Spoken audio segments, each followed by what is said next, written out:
The purpose of this presentation is to examine mythology and the gods of the ancient world from a biblical perspective. All images, video, and audio clips contained in this video are presented for critical examination and educational purposes only. Zeus, Surya, Thor. For thousands of years, ancient myths have described gods who came down from the heavens. Always you have someone who is descending from the sky with loud noise, with thundering, with fire, with smoke.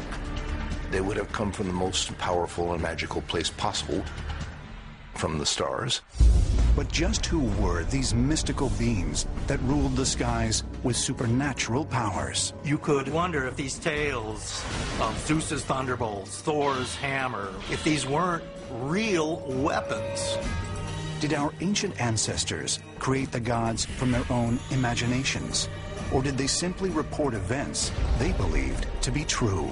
Our ancestors misinterpreted extraterrestrials as gods because that was the only way that they could explain away what they witnessed. Millions of people around the world believe we have been visited in the past by extraterrestrial beings. What if it were true? Did ancient aliens really help to shape our history? And were the gods of our ancestors actually visitors from other worlds?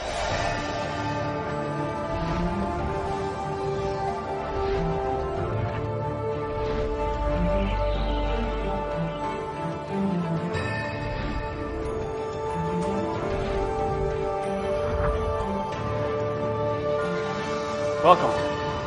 Today we're going to be talking about mythology and the coming great deception. Now, maybe like me, you like going to the movies or renting movies, watching them on TV or whatever.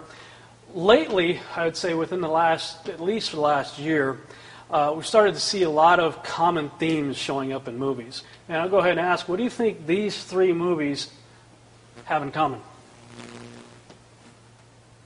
Lots of special effects. Definitely a lot of special effects. New Age. Concepts. Mm-hmm. All three of these movies actually depict superhuman hybrid saving the world. In the first movie there, they mix DNA and everything with an alien species and create a human-alien hybrid. And in the last two, it's the son of a god, little g. Son of Zeus in the first one there, and son of Poseidon in the second movie there. The son of God saves the world. Problem is, it's the wrong son of the wrong god. There's a book by a guy by the name of Dr. Ken Johnson. He wrote this book called Ancient Post-Flood History. And he gives a very interesting take on one of the theories of how the gods of the ancient world sort of came to be. And he makes note of the ages of a lot of the people spoken about in the Bible. And he says, Noah and his sons lived to be about 600 years old, right? The next generation lived to about 400 to 500 years. By the time you get to Abraham's generation or so, they were only living to be about 200 years. And by the time you get to Moses, and today, we're kind of capped out at 80 to 120. So after the flood, lifespan began to dramatically drop off. Before the flood, people lived 969 years, Methuselah. I believe Adam was about 930 years or so. Everybody's living right around the 900 time frame. And what this guy says, he says, imagine, let's say this generation here shows up. And as that generation gets old and is about to die, their lifespan's only about 200 years. But the generation before them is living almost twice that. And so here they are on their deathbed, and they're looking at their parents, who they know have been around probably for 100 or more years before they showed up. And they still look healthy and young and look like they could go on for a little while longer. So he speculates that generation probably would look at their parents as immortals. And their parents' parents, who are still around and have lived for a long time, possibly to be gods. And it's one way you could think, I could see that might be a possible way people started to view other people as gods. As we look at the scriptures, we'll see that great men of renown existed. Some have accused me probably of being a euhemerist. Essentially, a euhemerist adheres to the theory of attributing the origin of the gods of the ancient world to the deification of historical heroes. Euhemerism is named after that individual there, Euhemerus, around 300 BC or so, Greek philosopher. Clement of Alexandria, sort of an apologetics type person for Christianity, said to those, he's talking about the gods and the various people who worship them, he said, "Those to whom you bow were once men like yourselves." So clearly it seems like he also adhered to the same theory. This is where I see the beginning of the Great Deception. Everybody know what I'm talking about when I say the coming Great Deception? Scriptures talks about there's going to be a deception that's going to be so great that even the elect could be deceived. I believe that actually started all the way back in the garden. The coming Great Deception. With this passage here, Genesis chapter 3, "The serpent said unto the woman, Ye shall not surely die, for God doth know that in the day ye eat thereof, then your eyes shall be opened, and ye shall be as gods, knowing good and evil." What you see there is the devil making a few promises, essentially. Promise of immortality. You know, the devil's the father of lies. They already had that. They're in the garden, created perfectly. Death didn't exist at that point. They were already immortal. Illumination, their eyes will be open. They'll have greater understanding. Well, Adam walked with God in the garden. How much more understanding and illumination do you need? Hey, God, how'd that happen? Well, let me tell you, Adam. Right? "You shall become like gods." 3 big promises of the devil. Those 3 are very much still in existence today. People on a quest for immortality, illumination, and godlikeness. In fact, right here in downtown Dallas, there's a building called the Crescent Building. Anybody familiar with the Crescent Building? It's a very interesting building. I had to go there to interview some wealthy people, major donors of the ministry that we're a part of. And when I was in the building, I started looking around, and there's 3 major entrances to the building, and each of the entrances has a really big painting, like the size of this wall, in the entrance. This is one of the paintings. These paintings, I was taking pictures of them because I was blown away by them. And as I'm taking pictures, somebody showed up out of nowhere. Apparently the eye in the sky somewhere saw me, and this gentleman politely escorted me out of the building. And I am an artist. I'm a painter and sculptor. And so he was asking me what I was doing. I said, I was just very interested in these paintings. And I was asking him, were they bought or where did they get them or whatever. And then they said that these paintings were specifically commissioned by the Hunt family for that building in 1998. Let me read the description. There was a plaque that was right next to this painting describing what it represents, what it means. It says, "It is significant that in Mariani's iconography," Mariani's, of course, the painter, "the protagonists and heroes are all artists and creators. His idealized Olympian figures are conventions of neoclassical art and understood to be demigods. Symbolically, they are harbingers of realities beyond the familiar and mundane realities of the daily world. Mariani's poets are symbolized by their crowns of laurel leaves, and the tortoise is considered to be," get this, "the mediator between heaven and earth." Does that sound familiar? Anybody remember that phrase from the Scriptures? Who's the mediator between heaven and earth? The man Christ Jesus, right? Yeshua. Since it lives to be the tortoise, since it lives to be of a great age, it is also a symbol of immortality. Not far from that painting was another one. There's an awful lot of imagery here. It would take a half a day just to describe everything that's in that painting. Suffice it to say, it's mostly demonic, full of Nephilim hybrid creatures, very disturbing picture. Has all sorts of occult symbols and stuff, and owls and all sorts of things dealing with secret societies and all that. All of their favorite symbols are embedded in this painting. Very large painting. In Mariani's art, the artist, which is this guy here, you can kind of see he's wearing a little mask right there pointing down. The artist, like the mythological hero Sisyphus, who was so admired by the Romantics, has robbed the flame of life from the gods, anointing himself in the role as the supreme creator in and of our culture. This is a major financial institution here in downtown Dallas. That's where a lot of the wealth of this city is located. These paintings are declaring what their intentions and motives and all sorts of other things probably are going on there. And as I was looking at that picture and making notes, this woman walked by and she says, "I hate that picture. I hope you're here to get rid of it," and walked past me. It's apparently somebody who worked there. Right here in downtown Dallas. And these guys are declaring themselves to be supreme creators. But what does the Torah tell us? The Ten Commandments, right? What does that say? Thou shalt have no other gods before me. I think I've always just kind of passed over that. I understand it, but I didn't really give it a lot of thought till recently. Who are these other gods, and why is God so concerned about them? Really started to think about it, so started doing some research, and I came across a book by a guy by the name of King Wells. It's called Ancient Myths and the Bible. It's a very short book, large print, easy to read. But he makes some very profound and interesting statements in this book. He says, "I believe the Bible to be the inerrant Word of God, and therefore we have to believe that much of what we call myth cannot be fiction or a lie. Many of the themes that exist in ancient mythology exist in the Scriptures." And he's right. We're taught about Greek mythology and all that stuff in school, and we just kind of write it off as, fancy storytelling, the imagination of a blind poet named Homer, and we don't give it a whole lot of thought, fantasy. But the Scriptures treat it very serious. And he suggests that we should look at the Bible from a mythological worldview. And at first that sounds like a strange statement to say, because we're always taught to look at everything from a biblical worldview.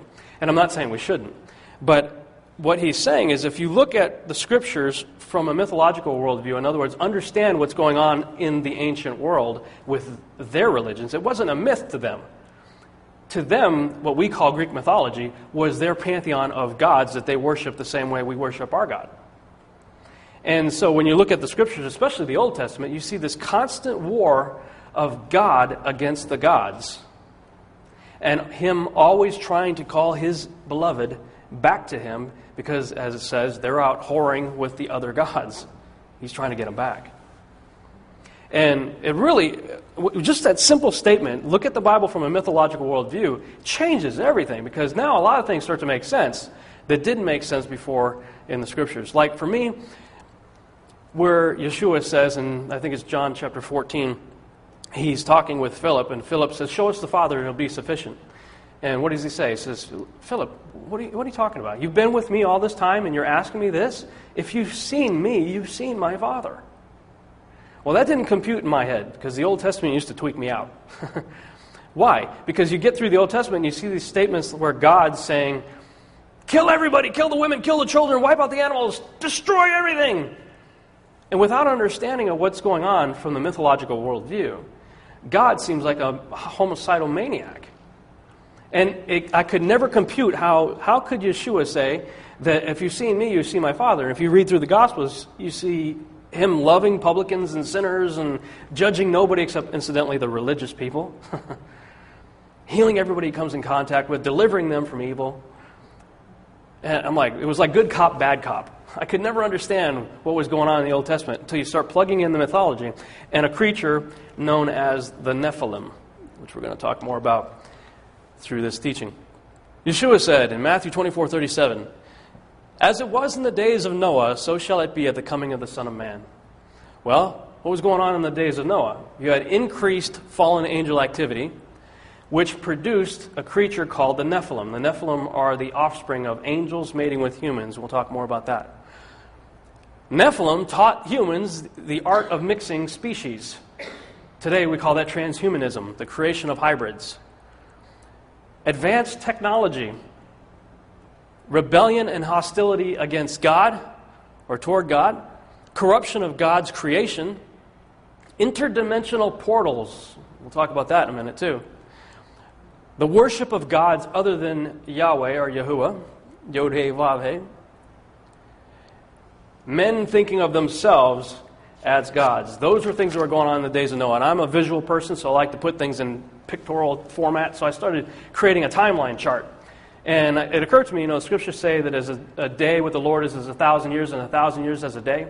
So I decided to build a chart as days, each column representing a day in God time and 1,000 years in our time, and divided it up by 50, which is the jubilees of the Bible. The Bible talks about jubilees, 50 years, 50-year increments, just to kind of see what's going on in the first 2,000 years after creation.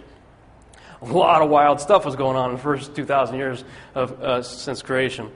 The Nephilim, or the fallen angels, of what I call the Genesis chapter 6 experiment, where the angels came down and mated with women, took place right around the 9th Jubilee in the days of Jared, which was Noah's, I think, great-great-great-grandfather, somewhere in there.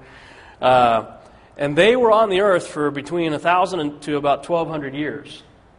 Noah shows up right about here. You got the flood right here. And then, now Noah, when it says the days of Noah, a lot of people think about Noah and they think about the ark. Well, of course, that's what he's most famous for. But Noah lived for 600 years before the flood and 350 years after the flood. There's an awful lot of wild stuff that was going on in that period of time. Now, you notice I've also got T-Rex right there, so I'm going to just talk about this really quick, because a lot of times when you're talking about pre-flood world and stuff, the question comes up, who created the dinosaurs? My belief is that God created the dinosaurs, or at least this sort of dinosaurs. I believe he created the four-legged vegetarian dinosaurs. And I believe that's what he's talking about in Job when he's talking about, behold now behemoth. And our lovely translators decided to help us out and say that was a hippo. I'm like, okay, keep reading. Yeah, he eats grass like an ox. Okay, with strength in his loins. Yeah, he's force in his belly. Okay, his tail moves like a cedar tree. Anybody see the tail of a hippo? Does that look like a cedar tree? Elephant, same thing. Some translations say elephant. Thank you, translators. We don't need your help. Let's just go with the scriptures say. I believe that if you read that whole description of behemoth, I believe it's accurately describing the long neck sauropod type dinosaur. Most of the animal kingdom walks on all fours. There are some exceptions, obviously, like kangaroos and whatnot. But for the most part, the animal kingdom walks on all fours. So I believe that the four-legged dinosaurs, the vegetarians, were created by God. And I believe the proof of that is that they apparently survived the flood, because there's a whole lot of artwork. There's a man right there. There's a long-necked dinosaur right there. This is on a temple in Cambodia. There's all these things. There's a lot more. But I just grabbed a few to show you that dinosaurs, at least this variety, have existed in the memory and the history of mankind with man. You don't see pictures of the other guys with man, like this guy. So where did this guy come from? My personal belief is that the scriptures tell us exactly where they came from. Genesis chapter 6, and God saw the earth, and behold, it was corrupt, for all flesh had corrupted their way upon the earth. And God said unto Noah, the end of all flesh is come before me, for the earth is filled with violence through them. And behold, I will destroy them with the earth. When you look at this, can you imagine this fitting in the description of creation where God says it was good and very good? This is just nothing but a creator of carnage and mayhem and disaster and death. Right? How does that fit into any of the descriptions of very good? I don't think it fits. I think it fits this description here. There are other books that I am fond of looking at, because so the people in the scriptures also did. Moses and other people were aware of these books. Yeshua quoted from them. Jude and Peter and a lot of the other guys did too. So the book of Enoch is another book that Hebrew people are very familiar with.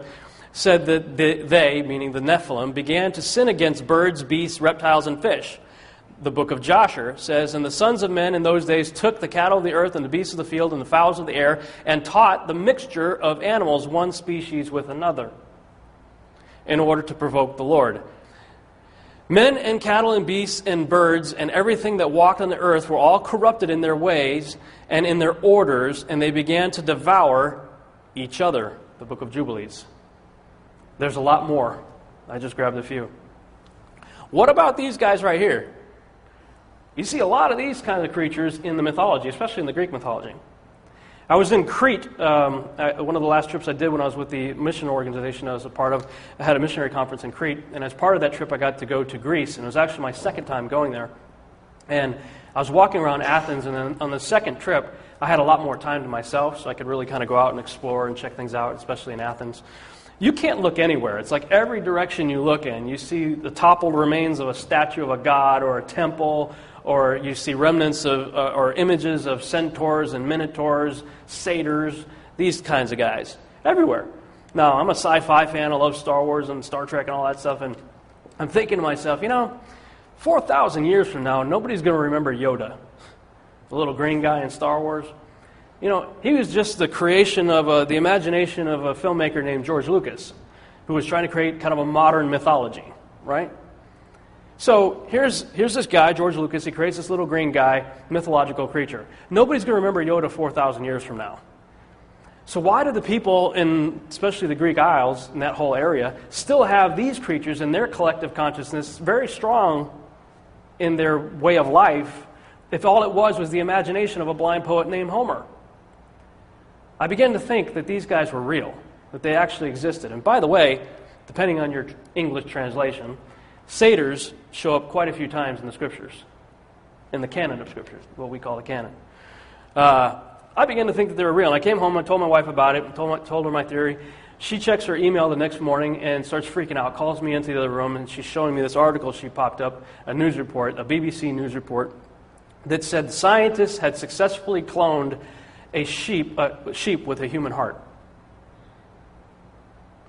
I'm like, and the article went on to say, if we continue to do this, the obvious implication is the genes will fuse together and we're going to end up with animal-human hybrids. And then we'll have ethical issues and all that to deal with. And the article went on to talk about the ethical issues.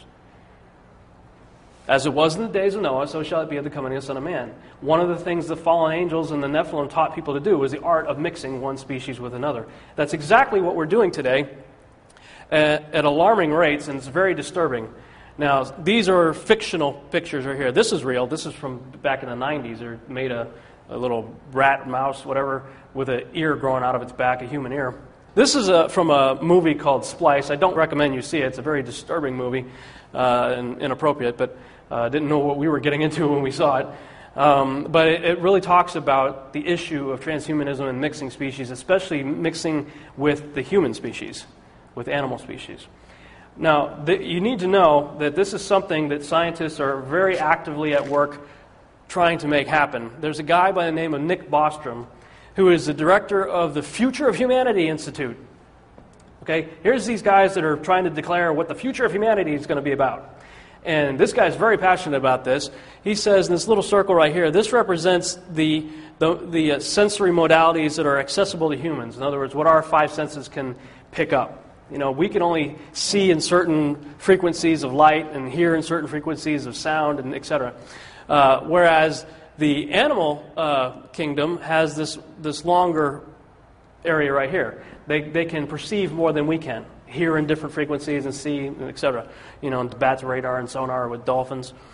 And they say that, okay, if we could start mixing some of these attributes of animals into people, then this could be the area of sensory perception that transhumans could have, animal-human hybrids.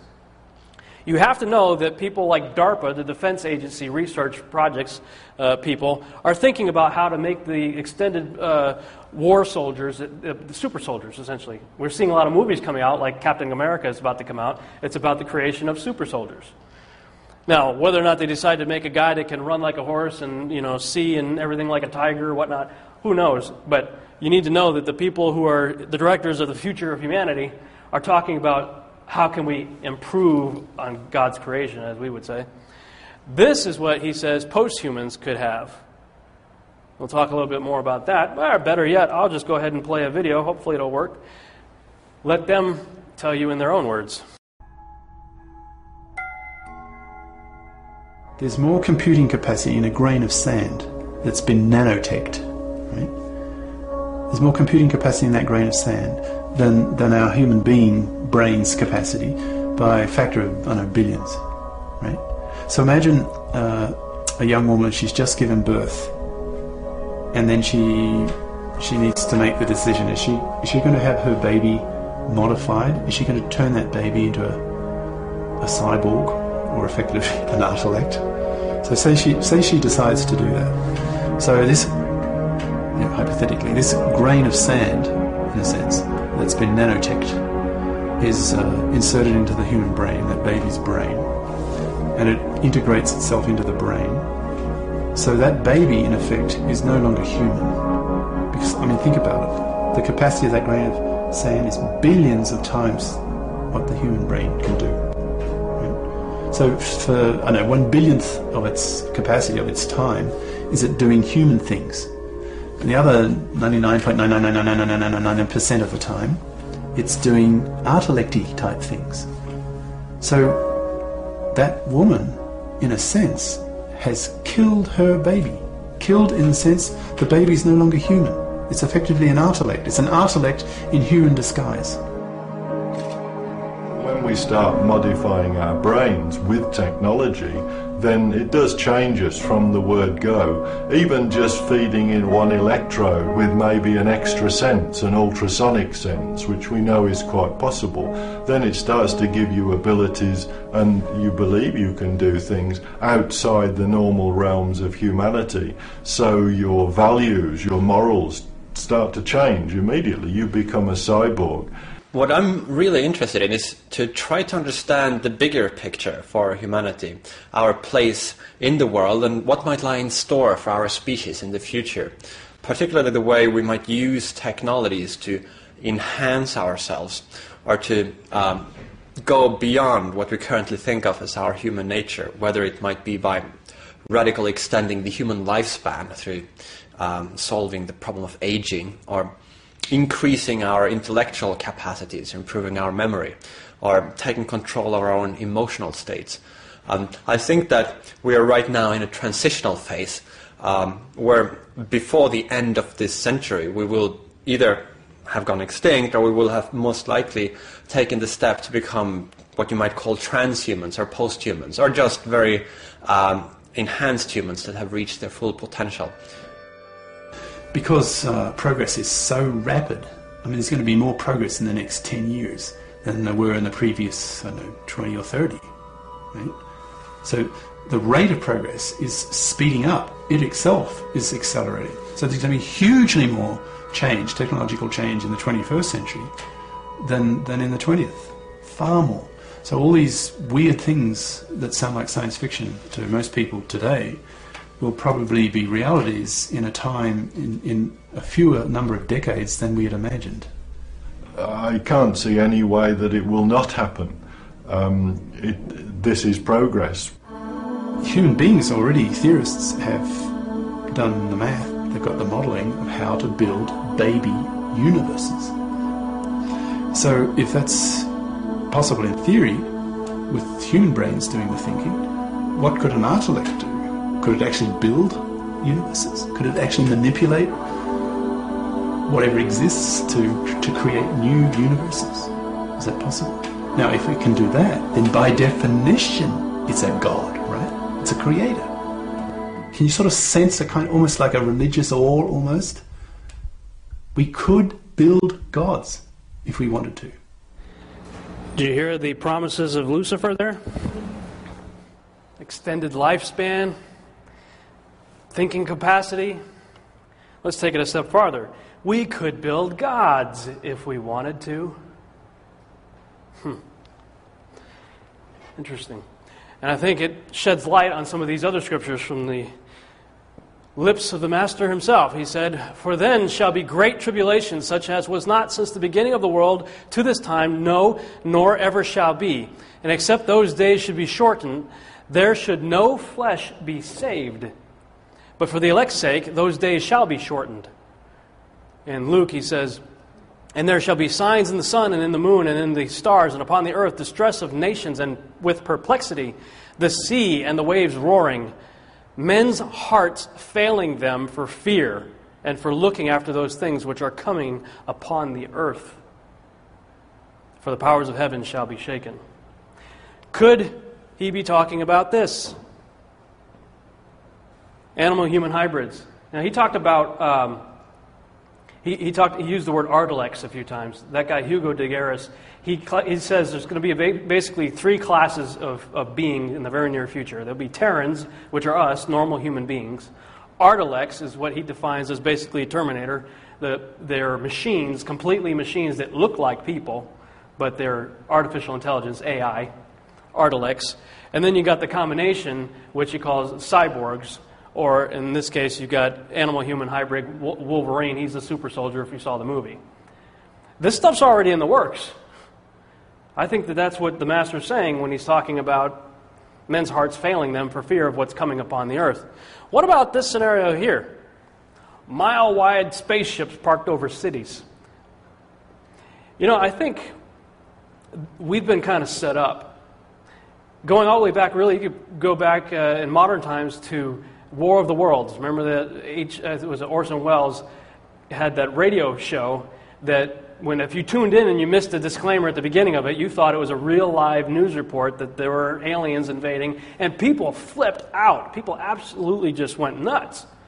I think they, whoever they are, they're always responsible for everything, they were testing the waters to see how people would respond. Because after they realized how they would respond, we've had a steady diet of flying saucers, spaceships, and all that kind of stuff in television, in pop culture, in movies ever since. More and more so. TV shows, that's from the TV series V that was recently on TV.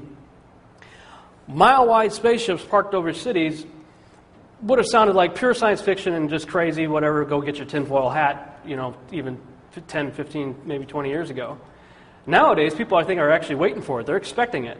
In fact, a mile-wide ship did park over Stephenville, Texas, just a few years ago. And it wasn't just, it used to be that UFO sightings were always that guy out in the, in the farmland somewhere. You could floss his teeth with rope. Yeah, I got abducted by aliens, and they took me on their spaceship. Right? That's the way it used to be, right? Back in the 70s and 80s, all those, always the whack jobs, the nut jobs out there. But like in Stevensville, it's credible people. There are police officers and mayors and people, talking about this thing that they saw there. UFO sightings have increased exponentially. We're going to talk about that quite a bit in the other presentation called the Mount Herman-Roswell Connection. But suffice it to say, I think we're being prepped to accept something like that. And just so you know how serious they are taking this, the UN has recently appointed somebody to be an ambassador, a UN ambassador, to aliens. They figured, you know what, it's inevitable, sooner or later, intelligent life is going to visit the Earth. We need somebody that can speak on our behalf. So they appointed somebody to be the official spokesperson for planet Earth should an alien life form decide to visit us. And the Vatican came alongside and said, yeah, we'll baptize them when they show up. That's serious. These guys are serious about this stuff. We all may be familiar with this painting right here, this famous painting, God and Adam. I submit that that's not really God, and that's a whole other teaching in and of itself. This is a very disturbing painting when you actually analyze it. But for the sake of this discussion, let's say this represents God and Adam. We're all familiar, at least with this part of the picture. You've probably seen a lot of those paintings. It's going to be replaced by this.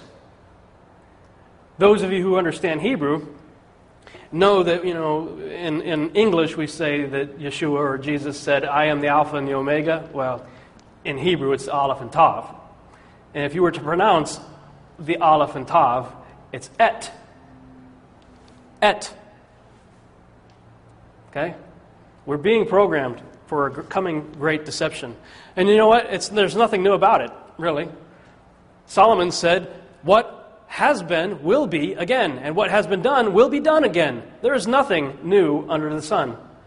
Reiterated by Yeshua, as it was in the days of Noah, so shall it be at the coming of the Son of Man. How many of you think we're getting close to the coming of the Son of Man? I do. I think we're getting very close. Looking at the picture again, that's what we might be having to expect to see showing up in the very near future. All kinds of strange stuff. Increased fallen angel activity produced Nephilim offspring. Genesis 6 says, the Nephilim were on the earth in those days and also afterward when the sons of God went to the daughters of humans and had children by them. They were the heroes of old, men of renown. So apparently Moses was also a Euhemerist. Believed that he linked the ancient deities to men. This is just sort of a breakdown. This shows the Hebrew perspective from Noah and following some of their generations. But I started to look at the various pantheon of gods and tried to create some family trees to show the kind of the breakdown of the family gods, the family of gods. This represents the Sumerians, the Sumerian, Assyrian, Babylonian god family tree. This is the Egyptian, and this is the one most people are familiar with, the Greek pantheon right there. Within each of those, you got what essentially the Bible says there were giants in the land in those days. You know, they would be called Titans, and they would be called Olympians and things like that in the Greek mythology. In the Scriptures, we have evidence of very big people. Now, this is your average 6-footer right here. You know, I'm about 6 foot tall, so it'd be about like me. Then you've got Goliath, which is anywhere from 9 to 12 feet tall, most scholars believe. Og of Bashan is another guy mentioned in Scripture, about 18 feet when they describe his bed. Early Canaanite giants, I got 24 to 36 feet, but they could have actually gotten as big as 150 feet, according to Amos, and we'll talk about that Scripture a little bit later too.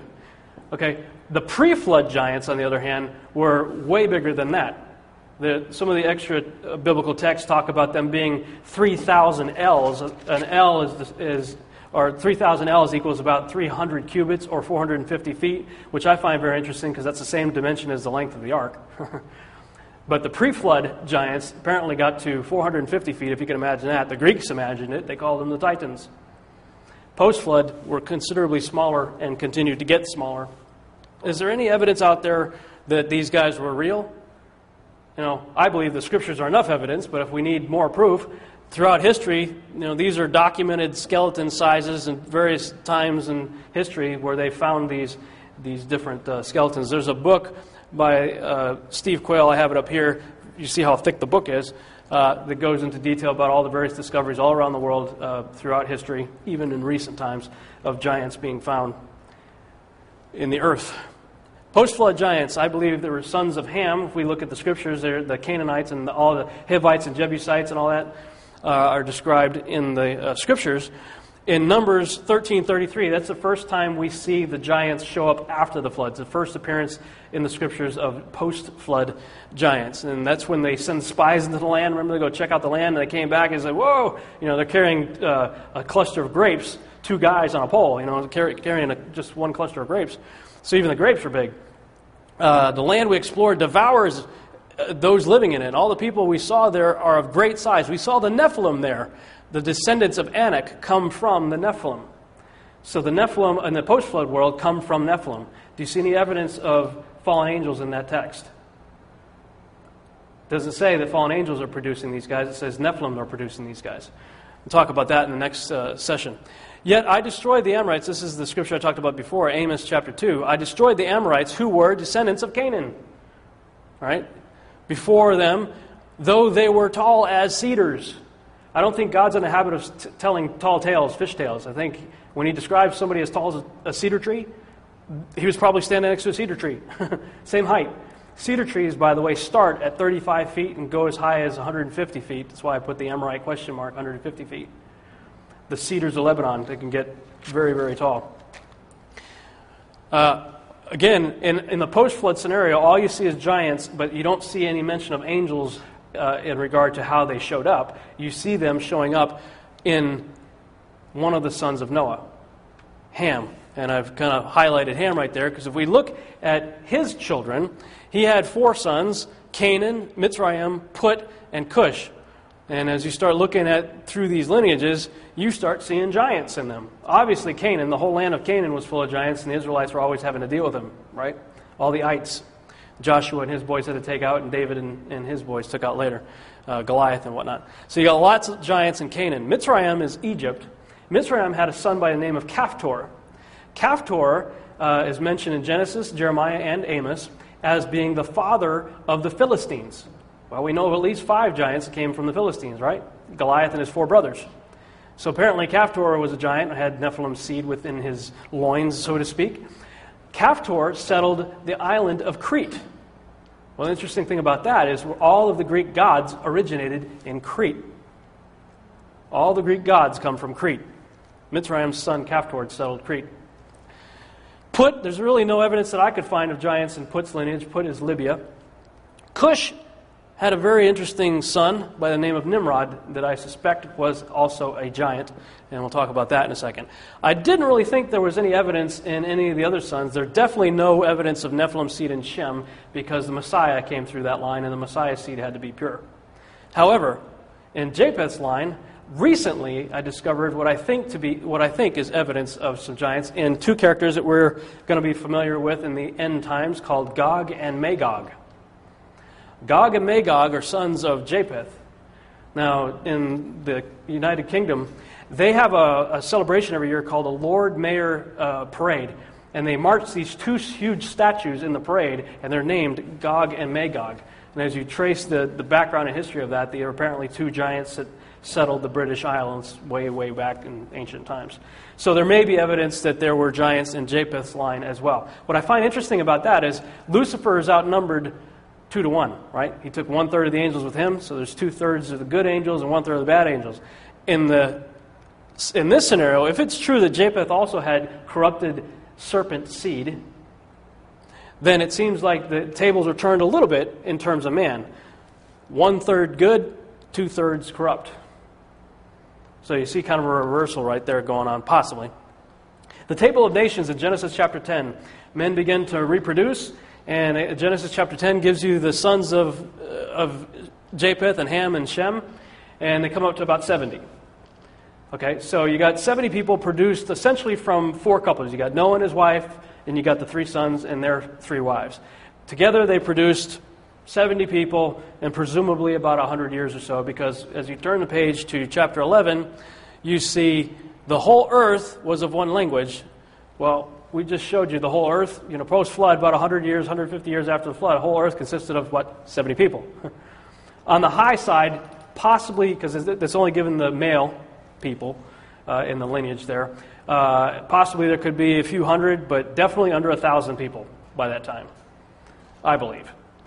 And they all gathered together. They're all of one language. They went to the plains of Shinar, and they hung out with a guy by the name of Nimrod, who decided to build a tower whose top may reach into heaven. Well, first thing we should note is that the tower was built in a valley, so they clearly weren't concerned with height.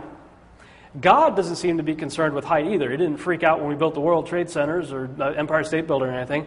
So what was going on with the Tower of Babel? I believe it was actually an interdimensional portal that they were trying to create, because it says they were trying to reach into heaven. And apparently whatever they were trying to do, God said, He looked down and He says, now nothing that they imagine to do will be restrained from them, and decides to go down and confound their languages. Okay? So whatever they're trying to do apparently was at least possible. And if you look at the extra-biblical texts that the Jews were very familiar with, they say that Nimrod had divided the people up into 3 camps.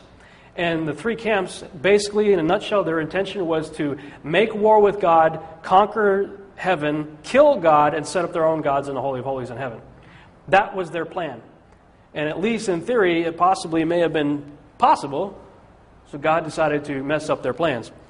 And He divided the nations up into 70 people groups. There were 70 languages that went out. And Nimrod here says, began to become a mighty one in the earth. The phrase mighty one is a very interesting Hebrew word. It's Gabor, Gaborim. I believe you have to interpret that in context with whatever's being said around it, because it could mean, just like it says mighty one, David had his mighty men. I don't believe David's mighty men were giants or Nephilim, because they were busy killing giants and Nephilim. And they were on the good side, But in this case, I believe mighty one could also be translated, as it is in other places, as giant. And the reason I say that is because there's an awful lot of things associated with Nimrod that will, as we will see in a minute, lead us to believe that. Like I said, the tower was built in a valley, and I believe it probably looked more like a ziggurat than the traditional cone-shaped kind of thing you see in a lot of the paintings. I believe it was more like something like that, and possibly some sort of interdimensional advanced technology probably going on there. There's a couple of people that I've become very fond of their research. Peter Goodgame wrote a online book. You go to redmoonrising.com and download it for free. It's called The Giza Discovery. He does an amazing job of breaking down who this guy was in the ancient world. Phenomenal book. Followed by these other 2 books by a gentleman by the name of Thomas Horn. And the first one here is Nephilim Stargates. Okay? And he talks about the whole idea that a lot of these temples and pyramids and things may have been designed to be interdimensional pathways. And you can see evidence of that even in the Incans and the Mayans and some of their temples and what they believe with Quetzalcoatl and the serpent god coming back and coming down the stairs and all that. So there seems to be evidence that supports that. Apollyon Rising 2012 is another really amazing book dealing with the character of Nimrod. And basically, when you take these three books together, they really talk about this guy being the man of myth. The dominant myth being the Assyrian, Babylonian, Sumerian myths, the Egyptian, and the Greek myths. And as you get a little further in looking at all of that, you realize that he really is a man of many names. Why? Because at the Tower of Babel, first of all, a kingdom is a domain run by a king, right? An empire is an organization that has many kingdoms in it and ruled by an emperor, right? I believe that Nimrod was the first emperor of the old world order. Everybody talks about the new world order coming up. I believe he was the emperor of the old world order of kingdoms because they were all gathered together under his leadership. And then when God confounded the language, the people went their separate ways, 70 different directions, 70 different languages, talking about the same guy. But now he had different names. Different languages produce different names. Nimrod's not a name anyway, by the way. Nimrod is a title. It means the rebellious one, or one who rebels. So I believe some of them went away calling him Gilgamesh. Some went away calling him Baal. Baal comes up a lot, doesn't he? Melkart, Adonis, go through the list right here. A couple of really interesting ones. Orion, Apollo, Osiris are some very interesting characters that he has appeared as throughout history. Now, what's the proof? Well, start reading about who these other guys were, and many times the descriptions are almost exactly the same as the Hebrew description of Nimrod. A lot of them are referred to as mighty hunter. A lot of depictions of these other characters show this fascination with a lion. What is Yeshua called? The Lion of the tribe of Judah, right? Well, this is Gilgamesh. Shows that he's a giant. Very big guy holding a lion. You got Orion up in the sky with a club raised to strike the lion. You got Baal right here in almost the same pose as Orion. Ninurta, they're all through history. You see descriptions of these mighty hunters by different names, but I believe all of them are referring to the same guy, that being Nimrod. This is Marduk right here of the Sumerians. The earliest evidence of any civilization points to the 3000 to 3500 time frame. Almost every scholar agrees, secular or otherwise, biblical scholars. Everybody looks to the ancient record and sees an advanced technology and civilization really showing up around the 3000 to 3500 time frame, not much before it. According to the books of Enoch and Joshua, that's when a class of angels called the Watchers came down in Genesis chapter 6 and mated with women and produced Nephilim when they landed on Mount Hermon. That's also the time frame that the Mayan calendar shows up in. Most scholars peg the Mayan calendar showing up at 3114 BC. Let's look at our chart again. 3114 BC. Okay, right about the middle of the time frame that the Nephilim were on the earth. A lot of things were going on in that time period. The Sumerian religion influenced Mesopotamian mythology as a whole, surviving in the mythologies and religions of the Hurarians, Akkadians, Babylonians, Assyrians, and other culture groups. So really it all starts in Babylon. What do we talk about Babylon being the mother of all harlots, Mystery Babylon? That's where it all kind of gets started. The 32nd century BC, I'm not going to read all that, but suffice it to say, that's the period when all kinds of megalithic structures show up. Big temples and Stonehenge and things like that appear to have their dates right around that same time frame. So they apparently were built before the flood, maybe in an effort to save themselves or whatever. I don't know, but a lot of the evidence points that they were built before the flood. Like I said, Mystery Babylon we know as the mother of all harlots, or let's say false religions. The Recognitions of Clement says, fallen angels taught men the use of magical incantations that would force demons to obey man. This became ingrained into the Egyptians, Persians, and Babylonians. Nimrod, called Ninus by the Greeks, was handed this knowledge and by it caused men to go away from the worship of God and go into diverse and erratic superstitions, and they began to be governed by the signs in the stars and motions of the planets. It starts with Nimrod. It starts in Babylon. The Sumerians had a very complicated family tree of gods.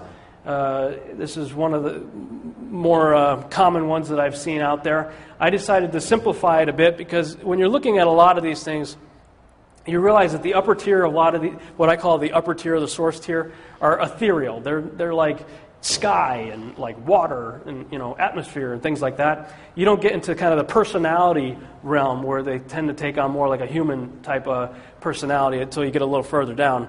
So I just kind of abbreviated the top section there and got to the more popular ones here. In the middle tier is where two guys in particular in the Sumerian mythology show up, Enlil and Enki. Those are their dominant gods in the Sumerian religion. Enlil and Enki, what's really interesting as you read the mythology, Enlil is basically the equivalent of the Hebrew Yahweh or Yahuwah. Enki is the equivalent of Lucifer.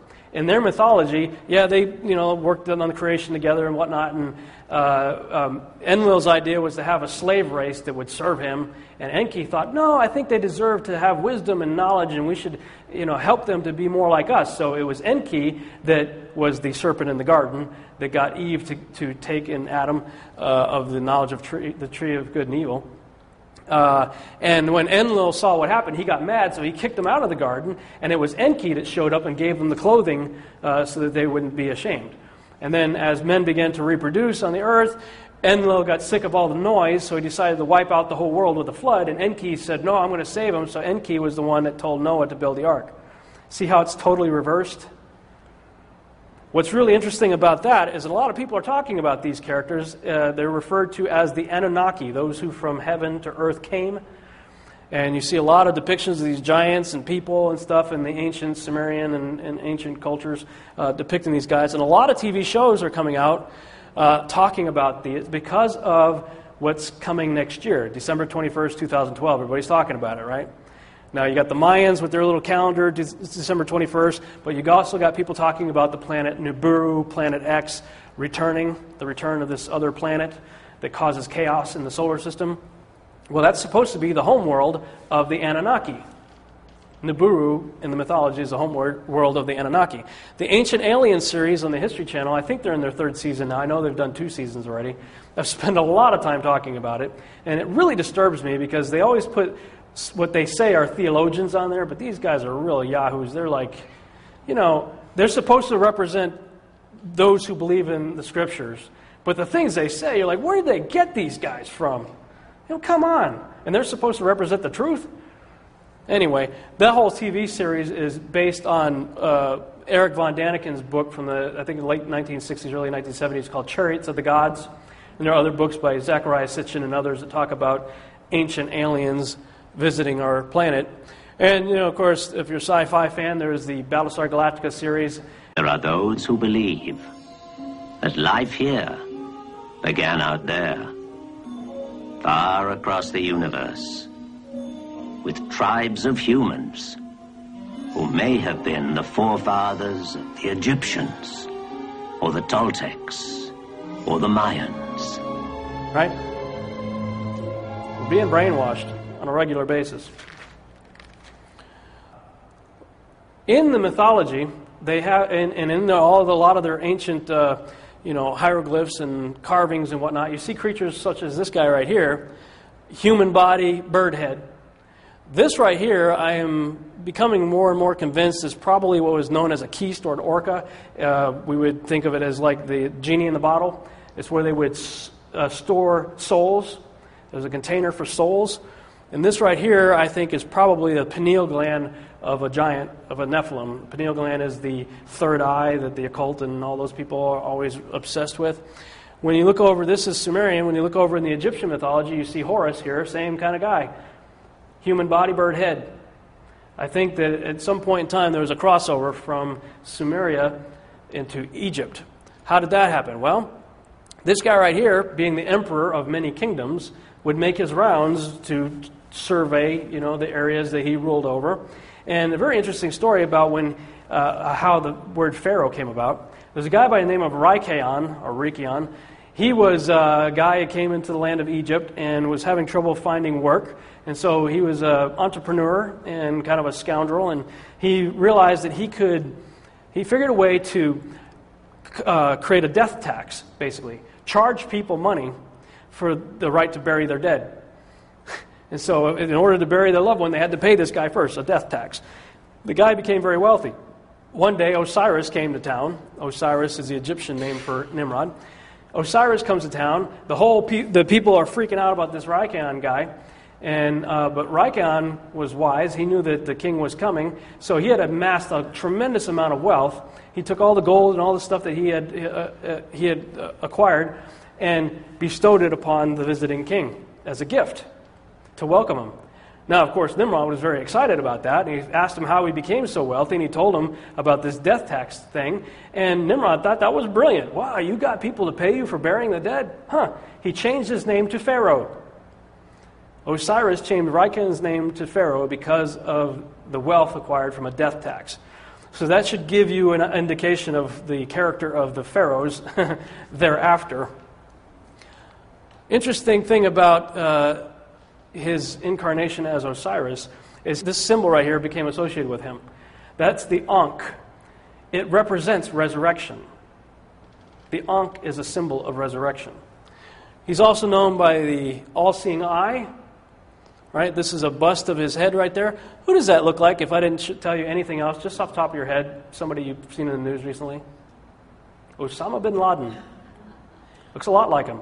In fact, the first pictures that came out of his supposed assassination, which I personally believe was garbage, but it's SEAL Team 6 on the 66th anniversary of Hitler's death, on May 1st, the founding of the Illuminati, supposedly captured and killed Osama bin Laden. They shot him through the left eye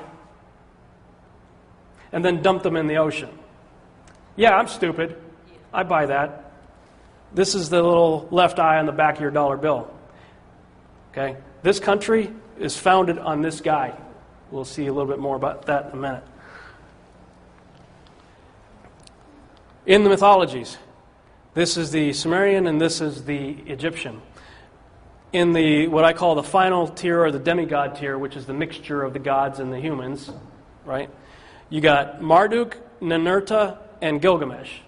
Those are all synonymous with Nimrod. Okay, different sects of that area called him by different names. He shows up here in the Egyptian pantheon as Osiris. In the Greek pantheon, I believe he's Apollo. Now, what's interesting about Apollo is he's the son of Zeus, and I believe Zeus was actually a real human being that walked the earth that probably had a similar influence much later down the line as Nimrod did earlier. I believe Zeus picked up where Nimrod left off as an individual. Zeus's tomb, I believe it's in Crete. I forget, I have to look at this book again, but it's either Crete or Cyprus. There is a place that you could go to today that is the tomb of Zeus. So he was apparently a human being that died, probably lived a long age, probably became very famous, a man of renown. But after he died, I suspect that the devil said, wow, this guy really made an impact. I think I can use this. And I believe that the devil probably took on the appearance and the name of Zeus, because Zeus, as you'll see in the New Testament, is Lucifer. Satan's seat mentioned in Revelation chapter 2. In Pergamum, Satan's seat was the altar of Zeus in Pergamum. So, and there's a lot of other descriptions. He's the god of the sky and, lightning, and I saw Lucifer fall like lightning. There's a lot of passages of Scripture that lead me to believe that the devil took on that persona afterwards. Now, what did the devil say, right? You shall be like gods. Well, the pharaohs thought they were gods. The Caesars thought they were gods. Kings thought they were gods all through the ancient world. What about presidents? Believe it or not, kings and queens and stuff still think they are. And I submit to you that in some ways the presidents do too. They certainly think they're above the law. They think they're above the Constitution. They think they can do whatever they want. But let's go back and look at our presidents, starting with the very first one, George Washington. You could walk into the Capitol Dome in Washington, D.C., look up into the womb of Isis, because that's what the Capitol Dome is, the womb of Isis, with the phallic symbol down the road of Osiris's missing piece, the Washington Monument. Right?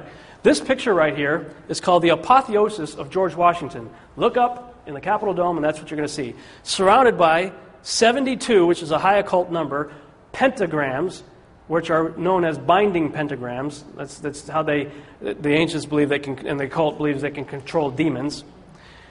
You got George right here in heaven. The apotheosis means ascending into godhood. That's what apotheosis means. Okay? If this is supposedly heaven, you might think you'd see, maybe the saints, see, Yeshua up there, see the angels, Michael, Gabriel. No, that's not what you see. You see Neptune, you see Vulcan, you see the Greek pantheon hanging up there with deified George in the Capitol building. And not to be outdone, when Abraham Lincoln died, they started putting out postcards and whatnot showing the apotheosis of Abraham Lincoln. I bet you've probably never seen this before. They've tucked it away. It used to be out in the outdoors. They put it inside a museum now. This is George Washington posing as a god. Which god? Zeus. This is a depiction of Zeus from the Temple of Zeus, which was one of the 7 wonders of the ancient world. Also, it's the same pose as the occult symbol for Baphomet.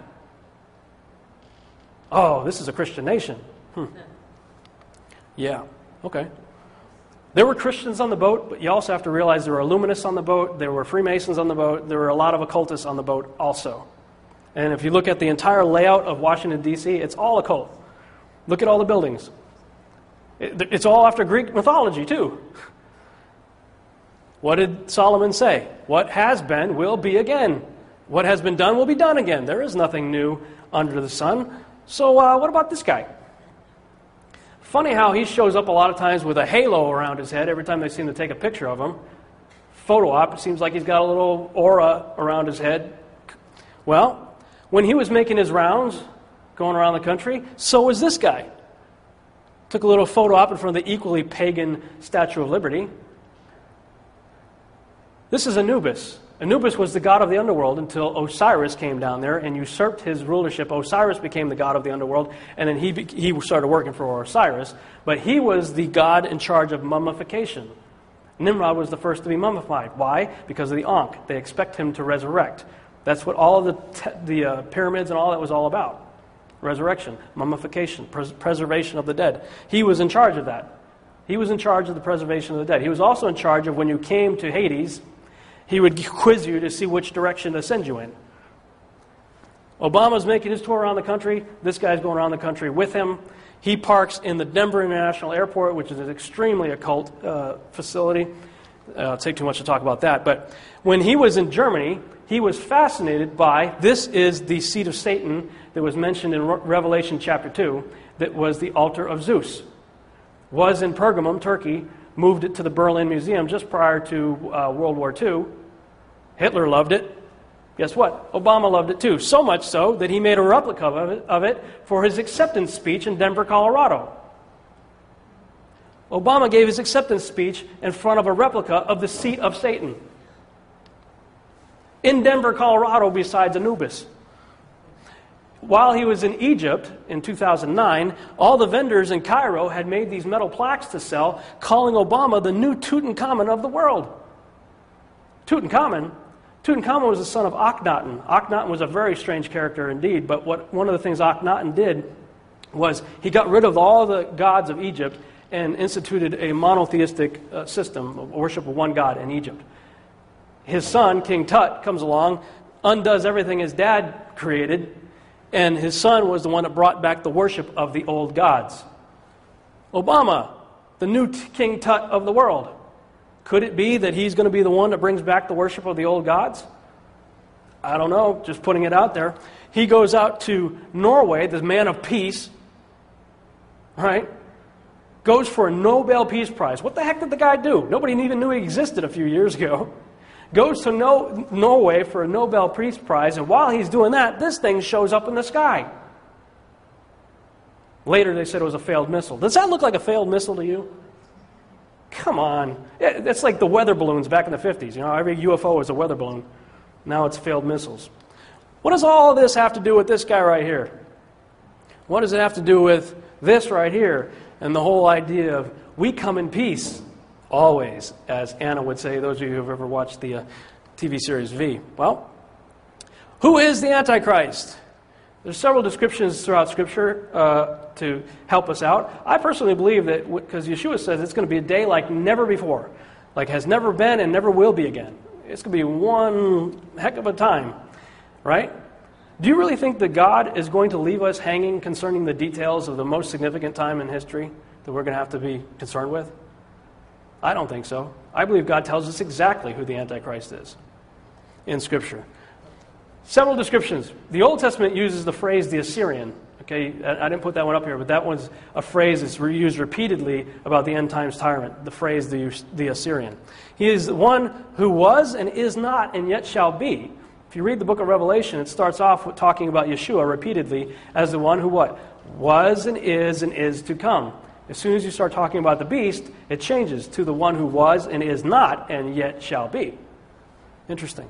Antichrist is empowered by Satan. He recovers from a mortal head wound. He is called the beast. The beast had, or has, 7 heads. Associated with the desert and secret chambers, the whole world worships him. He sets himself up as king of the New World Order. He thinks of himself as God. He wages war against God. His number is 666. He will be cast alive into the lake of fire. Those are several descriptions that we can look at. Let's go a little bit further. I believe the answer can be found in these 4 scriptures right here. There are many others, but these 4 really knock a home run, I believe. Revelation chapter 17 describes the Antichrist as having 7 heads. The beast that you saw was and is not and will ascend out of the bottomless pit. Where is he coming from? He's coming from the bottomless pit, okay? And he'll go into perdition. And those who dwell on the earth will marvel, whose names are not written in the book of life from the foundation of the world, when they see the beast that was and is not and yet is. Here is the mind which has wisdom. In other words, pay attention. Guys, think about this a little bit. The 7 heads are 7 mountains on which the woman sits. There are also 7 kings. 5 have fallen, 1 is, the other has not yet come, and when he comes, he must continue for a short time. The beast that was and is not is himself also the 8th and is of the 7. Okay, so the beast is of the 7 and goes into perdition. Who are the 7? This is a list that I got from Peter Goodgame's book, The Keys of Discovery. As I started doing my own research, I agree with his list. He believes, as I do, that the 7 heads of the beast, the 7 antichrists that are mentioned there, antichrist-like characters, I believe are these guys right here. Nimrod tried to create a one-world system without God, tried to kill God. Fits the description pretty good. Pharaoh thought himself as a god, tried to kill God's people. Fits the description pretty good. Sennacherib, same thing. Thought himself a god, tried to kill the people. That's when the angel of the Lord came and wiped out like 700,000 in one night, I think it was. He went home totally defeated and his sons killed him. King of Tyre, described as a man, and as in the middle of the description starts talking about him as Lucifer in the scripture. So clearly this guy had some association with the devil. Antiochus Epiphanes is a character that showed up, I think it was about 125 or so BC, set up an altar of Zeus in the temple and offered a pig, what we might consider possibly the abomination of desolation, or a foreshadowing of it. I believe he fits that description as, I believe those are the 5 that have fallen that John was writing about. Then he says, the one who now is depends on when you believe the book of Revelation was written, because that's when he said it was it. It is. Depends if you think it was during the reign of Nero or Domitian, earlier or later date of Revelation. I personally believe in the earlier date of Revelation, which puts it at Nero. Nero was clearly an antichrist character. I mean, he would light people up on fire and have candlelit dinners to the burning Christians. Definitely fits the description. And the one who shall come and reign for a short time, I believe, arguably has to be Hitler. I don't know that he thought of himself as a god, probably he did, but he certainly did some pretty horrific things. So I believe that these are the 7 mentioned right there. Okay, so then let's go ahead and go to Revelation chapter 13. 13 says that he shall have a mortal head wound that will be healed. And I saw one of the heads as if it had been mortally wounded, and his deadly wound was healed.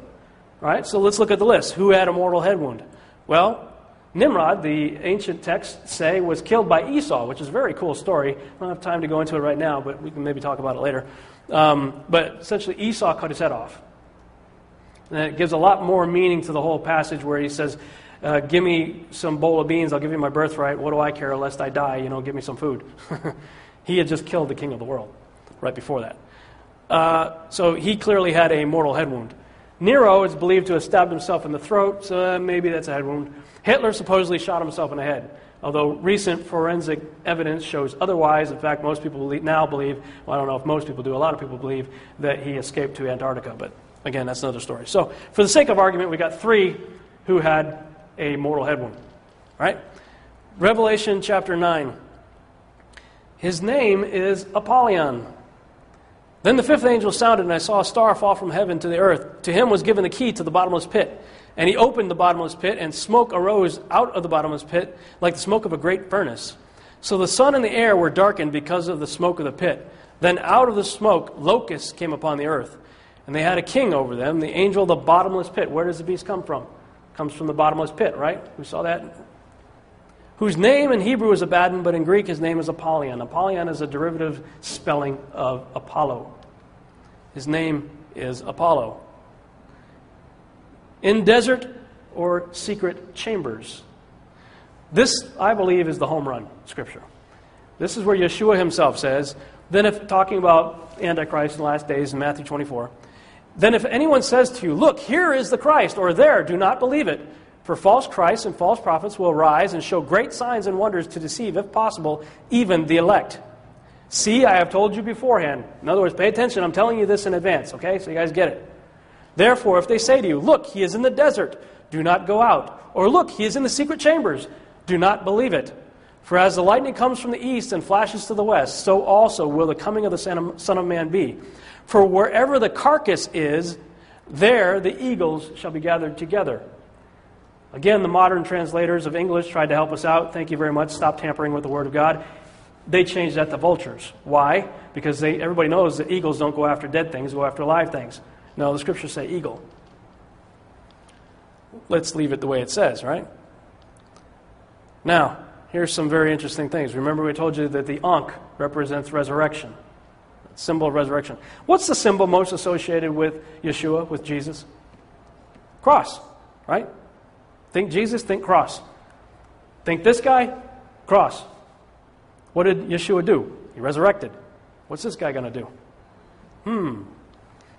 1999, Zahi Hawass, one of the most renowned archaeologists in Egypt, said in 1999, I have found a shaft going down 29 meters vertically right here between the center pyramid and the Sphinx is where they found it. At the bottom, there was a chamber that was filled with water. We have found a burial chamber with 4 pillars. In the middle is a large granite sarcophagus, which I expect to be the grave of Osiris, the god. I have been digging in Egypt's sand for more than 30 years, and up to date, this is the most exciting discovery I have made. This is a rendering of what they found. They went down and they found an area that had like 6 sarcophagus, and then they went down into the 7th one was a tunnel that went down into another chamber that was filled with water. The scriptures talk about the Antichrist coming out of water, right? The sea, as they say. This is what they found. This is an artist's rendering of it. They found a moat of water. They pumped the whole thing out. It was full of water, so they pumped all the water out. When they got the water out, this is what they found. There was a moat of water surrounding a square island that had 4 pillars that had ancient writing on it that I would believe are probably instructions for something. In the middle, was another moat of water with a little island with about a 10-foot sarcophagus that was empty. The empty tomb of Osiris. Okay. 2003, Gilgamesh tomb was found in the desert of Iraq. One of the things they said about Gilgamesh from the Epic of Gilgamesh, who can compare with him in kingliness? Who can say, like Gilgamesh, I am king? What does the scripture say about the Antichrist? Who is like the beast? Who can wage war with the beast? Very similar. By the way, Gilgamesh was said to have been, according to the Epic of Gilgamesh, 2/3 God, 1/3 man. Percentage-wise, 2/3 is what? 66.6%. Just throwing it out there. All right. Our troops went to war. Gilgamesh's tomb was found in April of 2003. We went to war in May. A month later. Kicked out all the archaeologists. First thing our troops did, you can look this up for yourself, first thing our troops did was raid the Museum of Baghdad. You may remember the news reports. We raided the Museum of Baghdad, first thing we did. And then June, about a month later, U.S. authorities announced, oh, yeah, this is great, right? Create the problem, create the solution. Aren't we wonderful? U.S. authorities announced that the world-famous treasures of Nimrud, which is another Nimrod, derivative of Nimrod, were recovered from a secret vault in Iraq's central bank. The artifacts included necklaces, plates, gold earrings, finger and toe rings, bowls, and flasks. Officials said that of the 170,000 items initially believed missing, just 3,000 remain unaccounted for. Yeah, do you think the 3,000 unaccounted for items that we stole from the Museum of Baghdad were toe rings and nose rings? I don't think so. I think we took some pretty significant artifacts. And of those 47 were main exhibit artifacts. Okay? First thing we did, raid the Museum of Baghdad a month after we found Gilgamesh. What did Yeshua said? What did he say? If they say he's in the desert, don't go there. Gilgamesh found in the desert. They say he's in the secret chambers. Don't believe them. December 21st, last year, 2010. My wife and I are late-nighters. We stay up late at night, and a lot of times we go out for a walk, like 2 o'clock in the morning. And we were out December 21st, the winter solstice. Everybody's talking about December 21st, 2012. Well, December 21st, 2010, we were going out for a walk. Looked up in the sky at about 2:22 in the morning, and I saw the moon going into a full lunar eclipse for 72. Remember that number? 72? 72 demons and pentagrams and all that. 72 minutes, the moon went into a blood-red lunar eclipse, floating over the shoulders of Orion, who is also Nimrod. Nimrod lost his head to Esau's sword, right? I looked up and I saw a decapitated blood-red head, looked like, floating over the shoulders of Orion at 2:22 in the morning. Oh, by the way, 2:22 in the morning Central Standard Time is 3:22 in the morning Eastern Standard Time. 322 is the coveted number of the Skull and Bone Society, of which both Bush family, but the whole Bush family, has been strongly associated with, as was Kerry. 2 Illuminist, 322. What's that? A skull? A decapitated head on top of a pile of bones? 322. What was happening in Iraq at that very moment? Iraq had just announced the foundation of its newly formed government. And the entire planet, you could look this up for yourself, shook. The seismographic monitors that check earthquake activity around the world, every one of them went into the black that night. Today is December 21st, Tuesday, 2010 at 6:13 p.m. Central Standard Time. And we are looking at the live internet seismic server, which is still recording a gigantic earth movement at all stations around the world. Now, this began last night at approximately 1 to 2 hours before the eclipse. And originally, I thought this may be a signature from the Iran earthquake that happened yesterday, which was a 6.5 on the Richter. However, it continued all night and into today with a crescendo in Japan of a 7.4. And now, as of, and I'll just click on any one of these, I mean, all shaking through the roof, but we'll just click on Norway's, let's say. And as of 23:47 Greenwich Mean Time, we still have a gigantic disturbance happening. And this is not the Japan disturbance. This is some other anomaly that is showing up all around the world.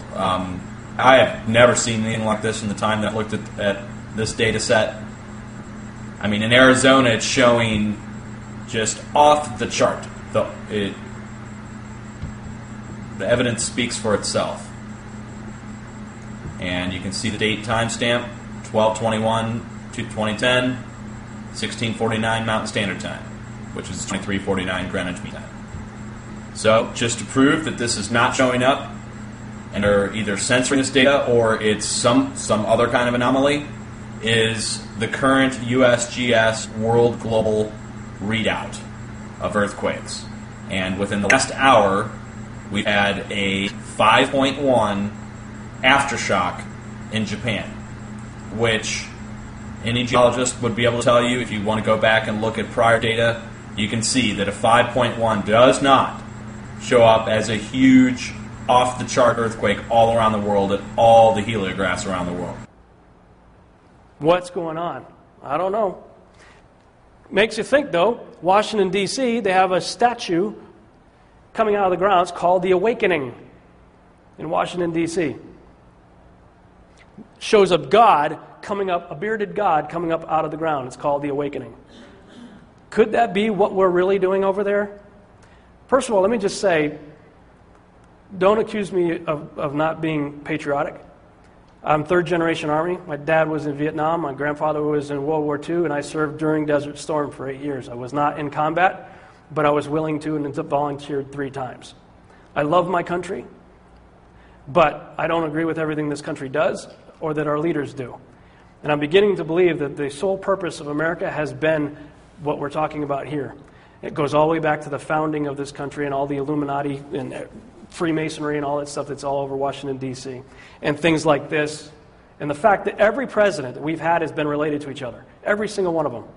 They all go back to the House of Plantagenet in England. Every single president. Is that a coincidence? What are the odds of every U.S. president being related, except for Martin Van Buren, all related to the same guy? We do not elect our presidents. Anyway, if it's true, then it makes sense when Yeshua said, wherever the carcass is, there the eagles will be gathered together. In the service, when I had my dress uniform on, or even my combat uniform, we were adorned with eagles from the top of our head to the bottom of our feet. Eagles on our buttons, eagles on our badges, eagles on our patches, eagles everywhere. Eagles is also the symbol of almost every world empire going way back. Roman Empire, eagle. American, eagle. I don't know. I believe we are being set up for a great deception that has been set in motion thousands of years ago. And all of it's going to come into play. Will these guys have something to do with bringing this guy back? I don't know. I don't believe these guys are from Orion or from the Pleiades or Arcturus or, I believe this is repackaged Genesis 6 activity. This is fallen angel stuff. I've written extensively about it. I have a book that's in the works right now. It's called Babylon Rising, and the first shall be the last. It's got about 300 pages to it so far. A lot of pictures in it, so it's not all text, 300 pages. It's available online, and we've prepared a special DVD for this presentation because this is all my wife and I do. Is we are trying, if this is true, if anything that I'm saying here is true, we're trying to wake people up because there's going to be a deception that the Scriptures say it's going to be so powerful that even the elect can be deceived by. I believe this is the elephant that I've wandered into kind of blindly in the jungle and doing my best to describe it. This disc has 50 hours worth of audio teaching on it. Most of it's mine, and I got a few others on there too. It's got 20 hours of video and a whole lot of other stuff on there. I wish I could give this stuff away for free. I really do. I'm doing these seminars and stuff for free, but we're basically just asking people to, if you believe in what we're talking about or in the mission that we have to try to get this out to people, we just ask that you support us. If we were in the desert trying to bring the message of Christ to people in the desert, would you give us a bottle of water for the day just to help us? That's essentially what we're asking for, $1 a day. $30 a month, $33 is a subscription package that we're putting together. And you can cancel at any time, or if all you want to do is a one-time contribution, we ask for a minimum of $50 to help us go to this convention that we're about to go to and some of the more traveling that we have to do. We also have other things, if that's a little bit too much for you. We have just the audio series of me reading the blogs. I've posted these online as blogs. I'm reading them, so if you can stand listening to me for like 20 hours, we have that for $15, honey, and a few other teachings for about the same amount of money. So just in closing, I want to show you something, I think that it will encourage you. Regarding Zeus, remember Zeus, we talked about Zeus being the devil. There's a History Channel special that played recently, and I was amazed at what they said when they wrapped up the video about, there was a series called The Clash of the Gods, and I'll just let them, it's like a 2-minute video. This is the story of Zeus, Greek mythology's supreme commander. To us, it's a myth, but to the ancients, it was reality. Some Greeks believed Zeus was the one true god, and that nature's worst catastrophes were a sign of his wrath.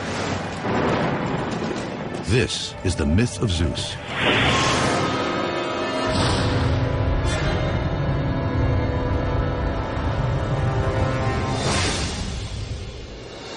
In the myth, Zeus has held on to power in the face of strong opposition. But there is one more challenger he didn't count on: Jesus Christ. In the 1st century AD, his message would take the world by storm and dethrone Greece's dominant god. In antiquity, there was no more powerful force than Zeus, except for one. How awesome is that? On the History Channel. If you think about the significance of that, though, Zeus ruled the ancient world for 3,000 years. 3,000 years. Until a seemingly insignificant individual showed up from Nazareth that completely toppled his regime.